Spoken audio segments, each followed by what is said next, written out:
Kasi if uunahin mo lagi ibang tao tapos wala matitira sa'yo, sino bang kawawa doon? Oo. Diba parang okay, masaya lahat ng buong pamilya mo, buong angkan mo masaya. Tapos ikaw uwi ka sa buhay, ayaw mo na.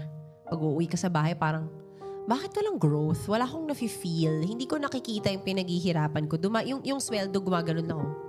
Dumadaan lang. Dumadaan lang. Kaya parang kailangan talaga little bit, you have to, it's not bad to spoil yourself from time to time. Yeah. It's okay to prioritize yourself from time to time. You're not a bad person. You're not a bad son, a bad daughter, a bad wife, a bad mother, or a bad dad. It's more of like, gusto mo lang din mag-iwan. Oo. Sa sarili mo. It's not, hindi mo yun, wala sa pamilya mo or sa kahit sino mang nakikinabang sa'yo ang, hindi yun mababawas sa kanila. Tsaka, ayaw mo sila i-resent. Ayaw mo dumating yung time na sa kanila ka na magalit kasi naubos ka na, binigay mo na lahat eh. Oo. Tapos pag time mo na, okay na sila sa mga buhay nila, graduate na, maganda na yung mga life, tapos ikaw parang, di ka pa nakapag-travel, di ka pa nakabili ng bag na gusto mo, hindi ka nakabili. Ang dami mong hindi nagawa. Kahit simpleng mga bagay.